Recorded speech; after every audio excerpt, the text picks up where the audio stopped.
अस्सलाम वालेकुम styling learning में खुशामदीद। आज के इस लेक्चर में हम फिज़िक्स 10th की बात करेंगे। ये हमने चैप्टर नंबर 11 लेक्चर नंबर 13 के अंदर हमने चैप्टर नंबर 11 की समरी और मल्टीपल चॉइस क्वेश्चन और रिव्यू क्वेश्चन कुछ किए थे। आज कुछ जो रिव्यू क्वेश्चन रहते हैं और कंसेप्चुअल क्वेश्चन जो रहते हैं वो आज हम कंप्लीट करेंगे इस लेक्चर के अंदर, और न्यूमेरिकल प्रॉब्लम्स जो हम नेक्स्ट लेक्चर में इसके कंप्लीट करेंगे। तो 6 तक हमने कर लिए थे। 11.7 क्वेश्चन क्या कहता है जी, what is the difference between loudness and intensity of sound, derive the relationship between the two. Loudness और इंटेंसिटी के दरमियान रिलेशन क्या है, और इसके क्या से कहते हैं, इसके रिलेशन बिटवीन द टू आपने डिराइव करना है। इसका जवाब आपको मिलेगा intensity and loudness. Loudness is the characteristic of sound by which loud and faint sound can be distinguished. ये आप बता सकते हो ये साउंड कितना लाउड है और कितना ये फेंट है। आप करीब हो किसी चीज़ के तो वो लाउड होगा, अगर आप दूर हो उससे तो किसी चीज़ के तो आपको वो फेंट या हल्का महसूस होगा। तो इंटेंसिटी जो है ये साउंड एनर्जी है। Energy passing through a unit area held perpendicular to the direction of propagation of sound waves is called intensity. Basically आपके पास जो लाउडनेस है उसमें भी एनर्जी ही ट्रांसफ़र होती है, लेकिन उसमें आप उसकी लाउडनेस और उसकी फेंटनेस को चेक करते हो, और इसमें आपके पास उसकी एक प्रॉपर यूनिट जिसे कहते हैं, जैसे केजी कह लो कि मैथ्स का यूनिट केजी है, वैसे तो आप कहते हो इतने इतने किलोग्राम है या इतना ये 5 किलो है, 10 किलो है, तो उस हिसाब से। तो साउंड इंटेंसिटी का और जो लाउडनेस का रिलेशन है वो यहाँ पे आपको नीचे दिया हुआ है उसने, L इक्वल्स टू के लॉग ऑफ आई। ठीक है, तो ये है loudness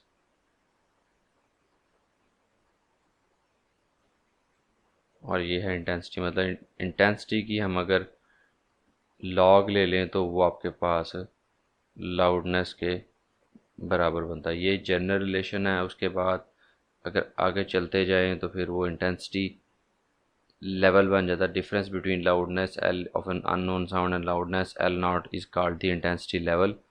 L minus L not क्या होता है, इसको कहते हैं इंटेंसिटी लेवल। कितनी आपकी इंटेंसिटी है दोनों की लाउडनेस के दरमियान जो डिफरेंस होता है, एक जो अननोन साउंड है और एक जो नोन साउंड है, उसके जो लाउडनेस में डिफरेंस आ रहा है उसको इंटेंसिटी लेवल कहेंगे। तो ये जो चीज़ें हैं ये आप लोगों ने यहाँ से कर लेनी है। इंटेंसिटी और लाउडनेस की डेफिनेशन लिख के उसके बाद ये रिलेशन आप लोगों ने लिख देना है। On what factors does the loudness of sound depends. Loudness of sound depends किन फैक्टर्स पे? एरिया ऑफ, ये कौन सा क्वेश्चन है, 11.8 है। तो ये क्या है, एक होती है एरिया ऑफ बॉडी, दूसरा है डिस्टेंस, आप कितने दूर हो उससे, और उसके अलावा और भी फैक्टर्स हैं। तो यहाँ पे आपको पेज नंबर 22 पे मिल जाएंगे। और एम्पलीट्यूड, एम्पलीट्यूड कितनी ज़ोर से चीज़ वो वाइब्रेट कर रही है, इन तीन चीज़ों पे ये चीज़ डिपेंड करती है, जिसका आंसर आपको पेज नंबर 22 के ऊपर मिलेगा। यहाँ पे आप इसको लिख सकते हो, PG 22। ठीक है। उसके बाद what do you mean by term intensity level of sound, name the end define the unit of intensity level of sound. What do you mean, हमने अभी अभी किया था कि difference between L minus L not, loudness में difference को कहते हैं इंटेंसिटी लेवल। और ये क्या होता है, इसका होता है के लॉग आई माइनस के लॉग आई नॉट। यहाँ पे के कॉमन है, लॉग कॉमन लेंगे तो आई ओवर आई नॉट, ये आपके पास इंटेंसिटी लेवल आ जाता है। उसके बाद उसने क्या पूछा है,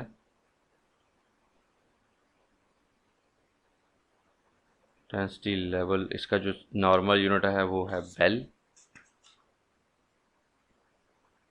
यहाँ पे इसका यूनिट जो है वो बेल है, normal unit bel is large unit, इसका एक बेल यूनिट है वो लार्ज यूनिट है।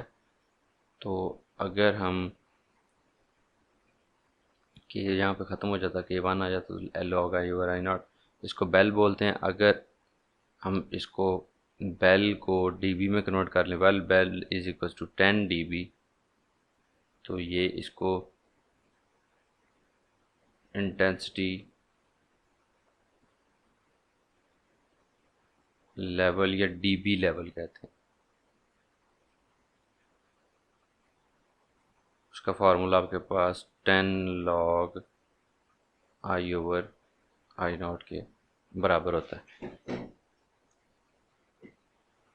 ठीक है, ये आप चीज़ें लिख लोगे। ये भी पेज नंबर आपके पास कौन सा बनता है, पेज नंबर 25 बनता है, जिसके ऊपर आप इसका आंसर जाके डिटेल में देख सकते हो। What are the units of loudness? Why do you use logarithmic scale to describe the range of sound intensity we hear? Logarithmic scale इसलिए डिफ़ाइन किया जाता है क्योंकि जो range of sound that we hear उसकी जो वैल्यू आती है वो 10 की पावर में बहुत छोटी वैल्यू आती है। और when there is very small value और there is very big value, बहुत छोटी वैल्यू हो या बहुत बड़ी वैल्यू हो तो हम उसके लिए लॉग को इस्तेमाल करते हैं। इसकी डिस्कशन जो है वो सारी की सारी आपको पास यहाँ पे जहाँ पे अभी हम सॉल्व कर रहे थे 25 नंबर सफ़े के ऊपर, वहीं पे आपको मिल जाएगी।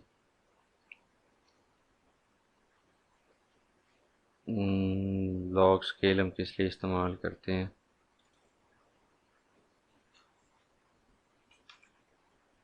यहाँ पे शायद उसने नहीं दी गई लेकिन यहाँ पे है। इसका आप खुद से लिख सकते हो कि जो इन वाट पर मीटर इंटेंसिटी है, इंटेंसिटी लेवल जो है that is a very small value in the 10 power minus में, बहुत ज़्यादा छोटी वैल्यू है। तो अगर नेगेटिव लॉग इसका ले लेंगे तो आपके पास उसकी वैल्यू पॉजिटिव में 10 लॉग, अगर उसकी वैल्यू ले लेंगे, नेगेटिव नहीं सिर्फ 10 लॉग उसकी वैल्यू लेंगे तो आपको डीबी में वैल्यू मिल जाएगी, जो कि एक रेंज में वैल्यू होगी 10 dB 20 dB 30 dB, कुछ में कुछ वैल्यू होगी उसके मुकाबले में जो कि 10 की पावर में माइनस में वैल्यूज़ आती हैं। तो 10 की पावर माइनस में बहुत छोटी वैल्यू है, इसकी वजह से हम इसके लाउडनेस की बात करते हैं। लाउडनेस के यूनिट कौन से हैं, बेल और डीबी। तो हम लॉगरिथमिक स्केल इससे इस्तेमाल करते हैं क्योंकि जो बेल के अंदर इसके यूनिट्स हैं आई ओवर आई नॉट की शक्ल में वो बहुत छोटे हैं, और फिर उसका हम लॉग लेते हैं तो इसकी वजह से हम उसके ये वाट पर मीटर में जो इसके यूनिट हैं 10 की पावर -12 में हैं, बहुत छोटे हैं। यहाँ पे ये पेज नंबर 24 पे आप उसकी डिस्कशन मिलेगी, PG 24। ठीक है, तो जो मैं बातें कर रहा हूँ यही है कि मतलब उसकी जो वैल्यू वाट पर मीटर में स्क्वायर में है वो बहुत छोटी है, 10 की पावर -12 -10 -5 -6 के अंदर है। तो उसको एक रीजनेबल स्केल में लाने के लिए डीबी इस्तेमाल करते हैं। और वैसे भी इन जनरल हम लॉग कहाँ पे इस्तेमाल करते हैं, जहाँ पे बहुत बड़ी वैल्यू हो या जहाँ पे बहुत छोटी वैल्यू हो, वहाँ पे हम डीबी स्केल को इस्तेमाल करते हैं। उसके बाद ये अगला सवाल है, what is the difference between frequency and pitch, describe their relationship graphically. Difference between frequency and pitch, difference इसमें क्या है, जो फ्रीक्वेंसी पिच के जो टॉपिक है उसके अंदर जितनी ज़्यादा फ्रीक्वेंसी होगी, it depends upon the frequency.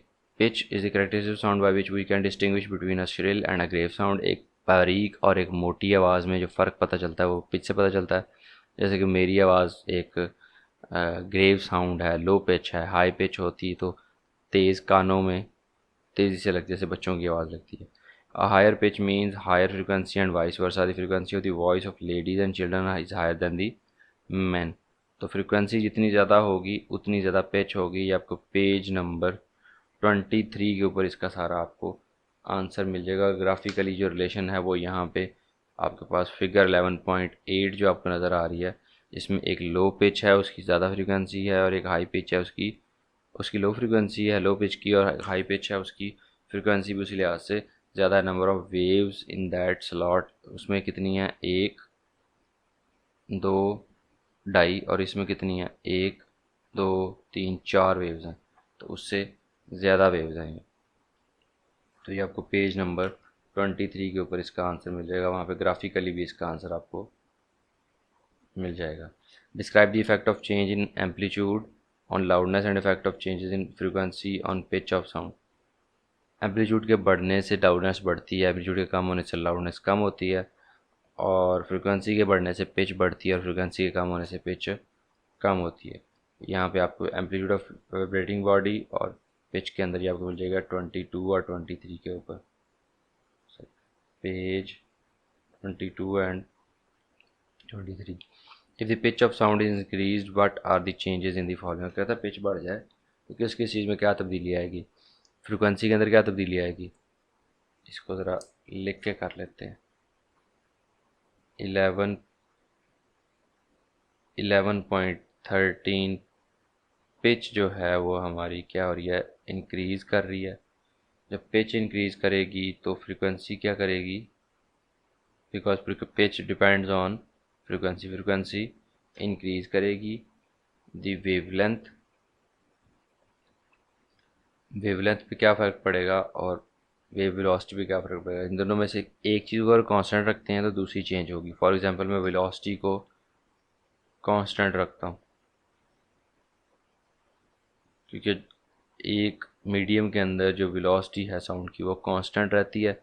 Velocity constant रहेगी, जब वेलोसिटी कांस्टेंट है तो according to V is equals to F lambda, जो हमारे पास रिलेशन है वेलोसिटी फ्रीक्वेंसी और लैम्डा का रिलेशन, ये कांस्टेंट है, इसने सेम रहना है। अगर ये बढ़ेगा तो फिर इसको इसका प्रोडक्ट सेम रहे, इसके लिए इसको कम होना पड़ेगा। इसका मतलब है कि वेवलेंथ आपकी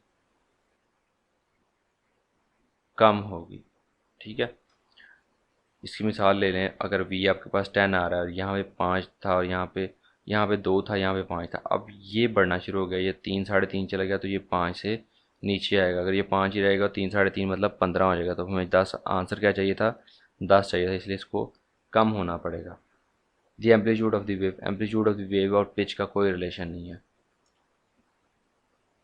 पिच और एम्पलीट्यूड ऑफ द वेव का कोई रिलेशन नहीं है, तो इसमें उसके ऊपर कोई फ़र्क नहीं पड़ेगा, एम्पलीट्यूड पे कोई फ़र्क नहीं पड़ेगा। जैसे हम वेलोसिटी कांस्टेंट कह रहे हैं, इसी तरह एम्पलीट्यूड पे नो इफेक्ट। ठीक है, उसके बाद ये अगला सवाल 14वां। इफ़ वी क्लैप और speak in front of a building while standing at a particular distance we rehear a sound after some time, can you explain how this happens. This is echo. वो जो 0.1 second के difference के साथ अगर आपके पास sound वापस आए तो इको कहलाती है। ये आपके पास टॉपिक है आपके पेज नंबर 26 के ऊपर, PG 26 के ऊपर इसकी एक्सप्लेनेशन आपको मिल जाएगी। What is the audible frequency range of human? Does this range vary with the age of people? Yes, this varies with the age of people and इसकी रेंज कितनी होती है, 20 हर्ट्स टू 20,000 हर्ट्स। ठीक है, Audible frequency range वाला topic आपको मिल जाएगा, जो यहाँ पे है कि पेज नंबर 30 के ऊपर, वहाँ पे आपको इसकी ज़्यादा अच्छी डिटेल मिल जाएगी। लेकिन बात इतनी है, 20 से 20,000 हर्ट्ज तक उसकी रेंज है और ये वेरी करती है एज के साथ। Yes, it does very. Explain the noise is a nuisance. Explain करें नॉइज़ परेशानी का बायस बनती है। तो नॉइज़ वाले टॉपिक के अंदर इसको देख लें जाके, वहाँ पे क्या है, आपकी सर दर्द शुरू हो जाती है, आपको हाइपरटेंशन, एग्रेशन वगैरह सारा कुछ होती है। आप इसकी एग्जांपल भी दे सकते हो नॉइज़ पोल्यूशन वाले टॉपिक के अंदर। पेज नंबर 29 के ऊपर इसका पॉसिबल आंसर है, वहाँ पे जाकर इसका आंसर देख लीजिएगा।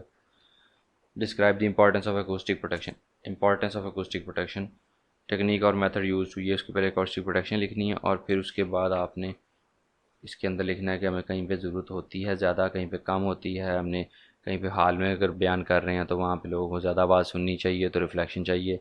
और अगर आपके छोटे कमरे में तो वहाँ पे आपको ऑब्जॉर्प्शन चाहिए कि आपके जो रिकॉर्डिंग है उसके अंदर बार बार से साउंड वही चीज़ एंटर ना होती रहे। तो ये इंपॉर्टेंस ऑफ अकूस्टिक के अंदर, ये भी पेज नंबर 29 के ऊपर।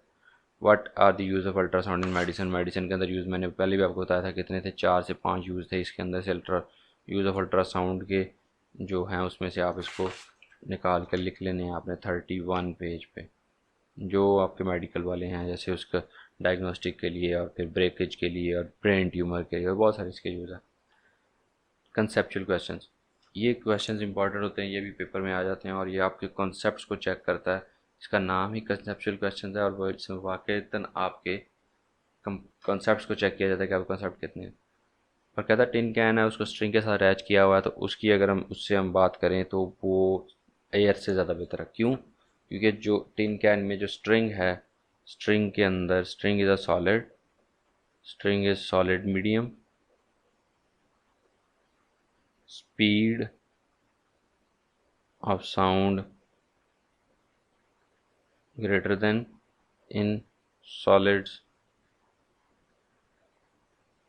ठीक है, speed of sound in air is greater than in solid, sorry in solid is greater than in, यहाँ पे अगर इन एयर की बात करें तो सॉलिड्स के अंदर स्पीड ऑफ साउंड ज़्यादा होती है। इसी वजह से जो जो आपकी तार रस्सी वाला जो स्ट्रिंग वाला काम है, इसको अगर हम खींच कर रखें तो ज़्यादा बेहतर इससे बात हो जाती है।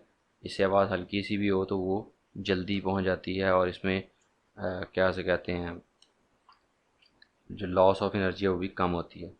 How we can recognise person speaking with the same loudness of their voice, how this is this possible? Quality, quality of sound पे डिपेंड करता है। आपकी लाउडनेस सेम है और पिच और क्वालिटी पे बंदा को डिपेंड करता है। लोगों की पिच डिफरेंट होती है। 11.2 डिफरेंस ऑफ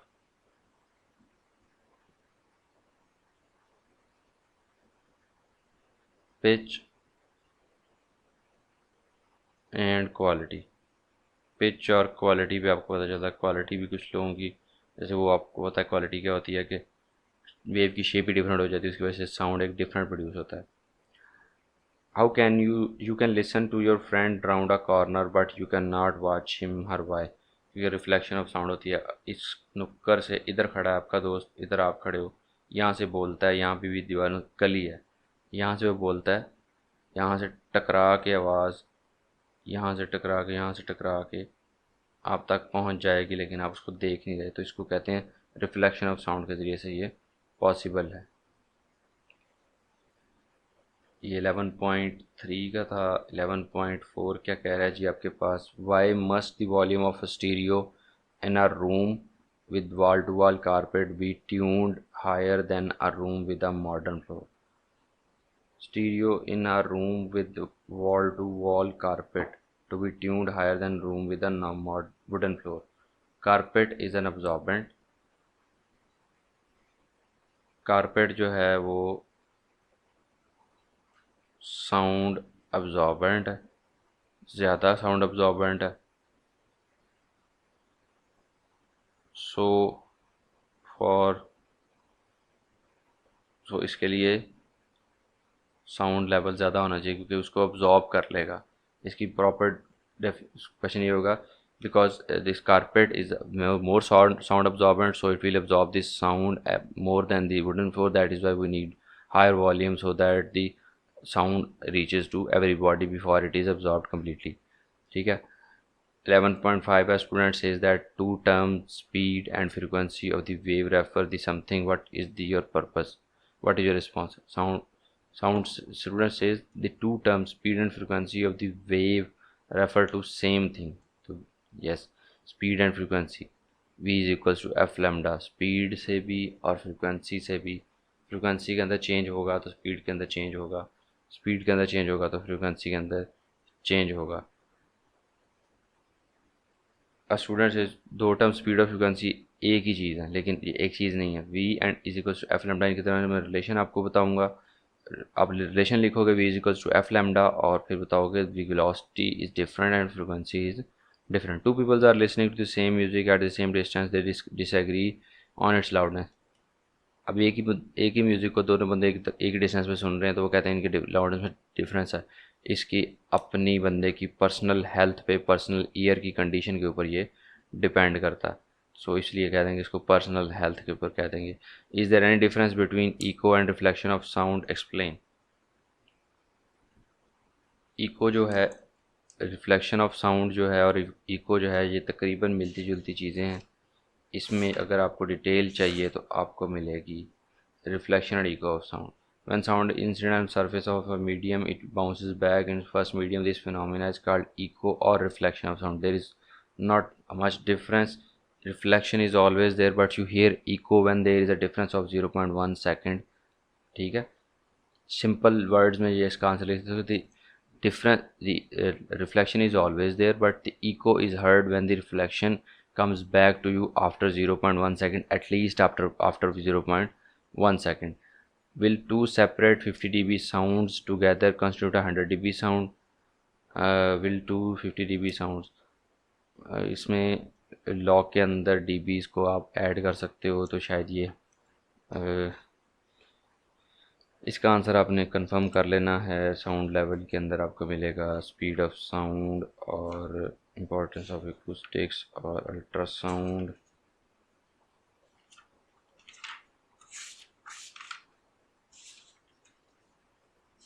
ये आपके पास लाउडनेस के अंदर आपको मिलेगा. लाउडनेस का जो रिलेशन होता है इंटेंसिटी का, उसके अंदर जी ये पॉसिबल है. Why ultrasound is useful in medical field. 100 dB नहीं होगा लेकिन थोड़ा कम होगा. Why ultrasound is use in medical field. ये आपके पास अल्ट्रासाउंड की रीज़न भी है क्यों इस्तेमाल होते हैं, और उसके बाद इसके बहुत सारे यूजेस भी हैं. ये आप लोगों ने कर लेने हैं. और इसी के साथ आज का लेक्चर ख़त्म हुआ. हमने न्यूमेरिकल से पहले पूरी एक्सरसाइज कंप्लीट कर लिया है. ये 14वां लेक्चर था जो हमारा एंड हो गया. और नेक्स्ट लेक्चर में हम इंशाल्लाह न्यूमेरिकल प्रॉब्लम्स करेंगे.